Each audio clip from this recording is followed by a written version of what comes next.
Hello students, আমার চ্যানেলে তোমাদেরকে স্বাগত। শুরু করছি ক্লাস 11 ফার্স্ট সেমিস্টারের একটি ফিলোসফি অর্থাৎ দর্শনের ক্লাস।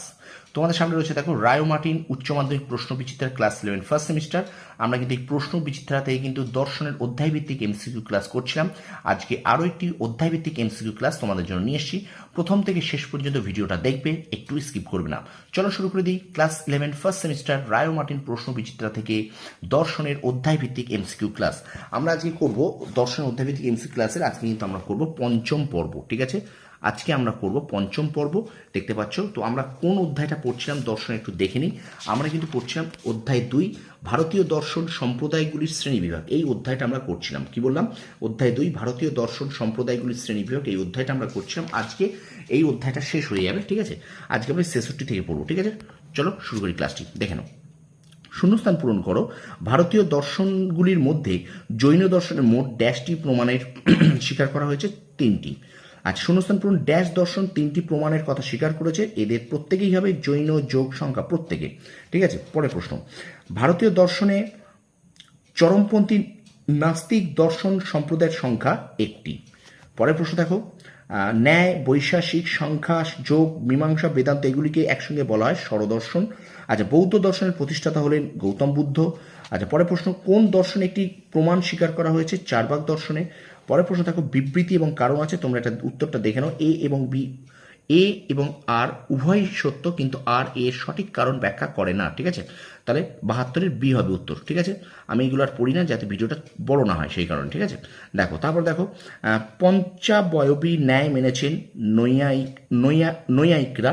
ঠিক আছে, আচ্ছা এবার দেখো স্তম্ভ মেলা আছে। স্তম্ভ মেলা হবে 1-এর এ, 2-এর সি, 3-এর ডি, 4-এর বি। 1-এর এ, 2-এর সি, 3-এর ডি, 4-এর বি। ঠিক আছে, আচ্ছা আরেকটা স্তম্ভ মেলা আছে দেখো এখানে 1-এর সি, 2-এর ডি, 3-এর এ, 4-এর বি। 1-এর সি, 2-এর ডি, 3-এর এ, 4-এর বি। ওকে, আচ্ছা পরের প্রশ্ন দেখো এখানে বলছে নিম্নলিখিত বাক্যগুলি সত্য বা মিথ্যা যাচাই করো। এখানে হবে 1 ফলস, 2 ট্রু, 3 ট্রু, 4 ফলস, অর্থাৎ 1 মিথ্যা, 2 সত্য, 3 সত্য, 4 মিথ্যা। ঠিক আছে, তোমরা অবশ্যই কিন্তু এই বিবৃতিগুলো ভালো করে আগে কিন্তু পড়ে নেবে। ঠিক আছে, দেখো যেমন 1-এ আছে হীনযান ও মহাযান হলো জৈন দার্শনিক সম্প্রদায়। 2 নম্বর বেদের উত্তরকাণ্ডের উপর প্রতিষ্ঠিত বলে বেদান্ত দর্শনকে উত্তর মীমাংসা বলা হয়। 3 নম্বর হচ্ছে বৈশেষিক দর্শনকে পরমাণুবাদী দর্শন বলা হয়। 4-এ আছে সংখ্যা দর্শন হলো বেদানুগত আস্তিক দর্শন। তাহলে এখানটা হবে 1 ফলস, 2 ট্রু, 3 ট্রু, 4 ফলস। ঠিক আছে, এইগুলো পড়লে ভিডিওটা বড় হয়ে যায়, সেখানে ছোট যাতে ভিডিওটা থাকে 5-7 মিনিটের মধ্যে, সেই চেষ্টায় আমি কিন্তু করি। ওই জন্য আমি এই বিবৃতি বা কারণ বলো যেটাই বলো সত্য মিথ্যা যে বিবৃতিগুলো দেওয়া থাকে সেগুলো আমি আর পড়ি না। ঠিক আছে, এছাড়া কোনো কারণ নেই কিন্তু। আচ্ছা এবার দেখো স্তম্ভ হলো আছে উত্তর হবে 1-এর ডি, 2-এর সি, 3-এর বি, 4-এর এ। 1-এর ডি, 2-এর সি, 3-এর বি, 4-এর এ। ওকে স্টুডেন্টস, ভিডিওটা একটু লাইক করে শেয়ার করে দেবে, তোমার বন্ধুর মাঝে একটুখানি শেয়ার করে দাও, লাইক করে দাও। ওকে, চলো আমরা চলে যাই পরের প্রশ্নে। আচ্ছা এবারে দেখো এখানে আরেকটা স্তম্ভ মেলা আছে, একটু দেখে নাও। উত্তরটা হবে কিন্তু 1-এর সি, 2-এর এ, 3-এর ডি, 4-এর বি। কি বললাম একটু ভালো করে দেখো। 1-এর সি, দেখো এখানে 1-এর সি, 2-এর এ, 3-এর ডি, 4-এর বি। ঠিক আছে, এখানে কিন্তু উত্তরটা হবে স্তম্ভ মেলা। ওকে, আচ্ছা 79 দাগে দেখো নৈয়ায়িকগণ ড্যাশ পদার্থ স্বীকার করেন, 16টি পদার্থ স্বীকার করেন। আচ্ছা যদৃচ্ছাবাদ স্বীকার করেছেন চারবাকরা। আচ্ছা সংখ্যা যোগ নেয়, এখানে হবে ন্যায় দর্শন বহুত্ববাদী দর্শনের নামে পরিচিত। আচ্ছা কৈবালা দ্বৈতবাদের সমর্থক হলেন শঙ্কর। আচ্ছা অদ্বৈত বেদান্ত মতে ব্রহ্মই একমাত্র সত্য। ঠিক আছে, পরের প্রশ্ন দেখো। বৌদ্ধ সম্প্রদায় হলো 4টি। বেদান্ত দর্শনের মূল ভিত্তি হলো উপনিষদ। ঠিক আছে, আচ্ছা বেদের অংশ নয় সাম। আচ্ছা প্রতীত্ব সমুৎপাদ এই ধারণাটি কোন আর্য সত্য আছে? দ্বিতীয় আর্য সত্যে আছে। আচ্ছা বৌদ্ধ দর্শনের আকর গ্রন্থ কোনটি? ত্রিপিটক। আচ্ছা ন্যায় দর্শন হলো আস্তিক। ন্যায় দর্শন আস্তিক দর্শন, কারণ ইহা বেদে বিশ্বাসী। ওকে, আচ্ছা পরের প্রশ্ন দেখো। শঙ্করাচার্যের বেদান্ত দর্শন অদ্বৈতবাদ। আচ্ছা পরের প্রশ্ন দেখো বলছে বস্তুবাদী বৌদ্ধ দর্শনের সংখ্যা হলো 2।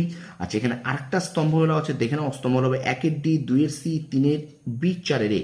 1-এর ডি, 2-এর সি, 3-এর বি, 4-এর এ। ঠিক আছে, আচ্ছা পরের প্রশ্ন দেখো এখানে বলছে জগতে কোনো কিছুই আকস্মিকভাবে উৎপন্ন হয় না, এই তথ্যটি প্রতিষ্ঠিত হয়েছে প্রতীত্ব সমুৎপাদবাদে। ঠিক আছে, আচ্ছা এবারে এখানে বলছে দেখো এখানে ড্যাশগণ হলেন যে এক কেবলমাত্র দেহ ধারণ করলেই আত্মার পক্ষে জ্ঞান, সুখ ইত্যাদি লাভ করা সম্ভব। এটা চারবাকগণ বলেন। ঠিক আছে, আচ্ছা পরের প্রশ্ন দেখে নাও।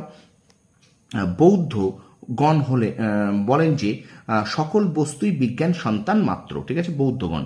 পরের প্রশ্ন, ড্যাশ দার্শনিকগণ বাহ্য বস্তুকে অস্বীকার করেন, যোগাচারবাদী। আচ্ছা, নৈয়ায়িকগণ বেদের প্রামাণ্যে বিশ্বাসী, ঈশ্বরের অস্তিত্ব স্বীকার করে, ন্যায় দর্শন। ন্যায় দর্শন হবে। আচ্ছা, ন্যায় মতে আত্মা এক প্রকার দ্রব্য। এবং শেষ প্রশ্ন দেখে নাও, ন্যায় মতে জ্ঞান দুই প্রকার। এই ছিল আজকে পঞ্চম পর্ব ক্লাস 11 ফার্স্ট সেমিস্টার দর্শনের রায় ও মার্টিন প্রশ্নবিচিত্রা থেকে। তো ভিডিওটা ভালো লাগলে অবশ্যই কিন্তু তোমরা লাইক করবে, কমেন্ট করবে, বন্ধুদের মাঝে বেশি বেশি করে শেয়ার করবে। আর আমার চ্যানেল যদি নতুন হয়ে থাকো অবশ্যই চ্যানেলটা সাবস্ক্রাইব করো, পাশে থাকা বেল আইকনটি প্রেস করে রাখো। তোমরা সফল হও, তোমাদের সাফল্য কামনা করি। ধন্যবাদ।